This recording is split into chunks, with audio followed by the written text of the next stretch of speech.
My first question would be, I'd like to relate it to you. So I've seen your previous speeches before on YouTube. You're a specialist in comparative religion. So when you compare Islam and other religion like Hinduism, like quoting scriptures from Bhagavad Gita or something, don't you think there is a possibility to misinterpret it and provide misguidance to those who doesn't belong to that faith? What's your name, brother? Pardon? Your name? Shashi Varman. Okay. And Shashi. If it is proven that there is a misinterpretation in your speech, does that mean that you failed to carry out your duty as a Muslim professional? The brother asked a very good question, a very relevant question to the topic. I'd like to thank him. His question is that I am a specialist of comparative religion. I prefer calling myself a student of comparative religion. And when I quote scriptures of other religion, like whether it be the Bhagavad Gita, whether Veda, whether Bible, and if I misinterpret that scripture, then isn't it wrong as a Muslim? Totally wrong. I agree with you. That's the reason after every lecture of mine, we have question-answer session. Most of the religious speaker, whether it be Hindu, whether it be Christian, whether it be Muslim, most of them, majority, more than 90%, after this speech, they have no question-answer session. Sheikh Didat was the first one who started, and now, mashallah, many of us, after every lecture, we have a question-answer session. Why? So that if you disagree with us, you are open to ask the question. In the question-answer time, if any speaker, including myself, if the questioner proves that my interpretation is wrong, if they prove to me, first I will say, I am sorry, I will take it back. If I make a mistake, as a Muslim, compulsory, I would apologize.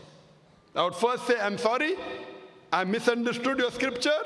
Inshallah, in future, I will not quote it. Never in my life of 25 years of dawah, more than has a single questioner, mashallah, I can make mistakes. I'm a human being. I'm not perfect. No human being is perfect. Not a single questioner ever quoted me anything and proved me wrong. Alhamdulillah. I can be wrong. I can be wrong. Therefore, we say, ask the question. If he poses a question to me, I will counter-quote him and give him the quotation from his scholars. I will quote. What does Swami Vivekananda say? I will quote. So it is intellectual. That is the reason what we say, let's come for a debate. Friendly debate, no problem. But I'll only debate with someone who has some standing, not with every Tom, Dick, and Harry. You understand? You know, if I can get 1 million people for my talk, largest gathering, even if we get 2%, 20,000, I will debate you. Any Tom, Dick, and Harry, I cannot. So what my reason is, if you want to debate me, you should at least be able to gather minimum 20,000 for your speech. If I can get 2 million, you at least get 2%. Okay?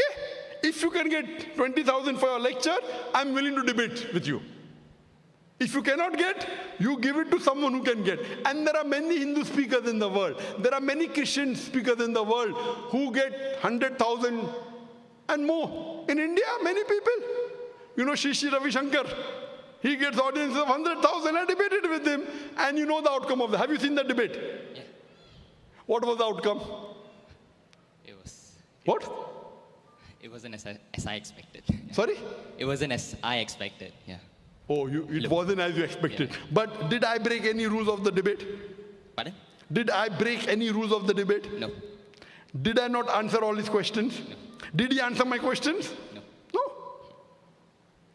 One of the most famous Hindu preacher in the world, Shri Ravi Shankar. Many people call him God. But sir, how about Sadhguru? I guess he destroyed some of your points, I guess. Sadhguru from the Yogi Foundation. Arrange for a dialogue, I will debate him. You arrange, I will debate him. Sadhguru is a famous person, ask him. I will debate him. There are some people who have taken his speeches and given answers. Some people, not himself. If he wants, let him arrange. No problem, I will debate him. Okay?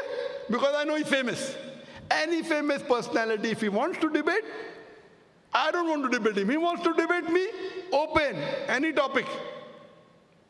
Any topic on comparative religion. Hinduism and Islam, no problem. Okay, I'm welcome. And if he points out anything in my speech which I said, which is out of context or which is not as per the Hindu scripture, I'll apologize. I will give him from where I got. All my research are not from non-Hindu scholars, from Hindu scholars. I give the reference. So most of the speakers say, yes, Zakir is right, but. Then the but comes. Many Hindus say, when you hear your speech, in 2 hours I've learned what I have not learned in 40 years of my life. Because in my speech I give references. Did Shri Ravi Shankar give any reference in his speech? Even one reference he gave.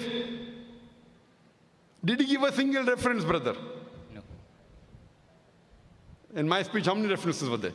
So who's more authentic, a person who gives a reference or a person who doesn't give a reference? He could have kept a chit. There's no objection. In a debate, you can have notes in front of you, right or wrong. I don't have notes. He can have notes. Ask if Shri Ravi Shankar will have a second debate with me. Will he have? Even if you give him $1 million, he will not have. I guess he will. But if he doesn't debate you, I'm sure one day I will. Yeah. Most welcome. The day you can get 20,000 people for your audience, I will debate you. Cool. Now what you can do, question answer. Did I answer your question or not? Yeah, you did. Thank you. Very satisfactorily? Yes. I'm very happy. Thank you for accepting it. And may Allah guide you. And I'll pray for you that you come to the truth, brother. Thank you. Thank you very much. Yes, you're most welcome.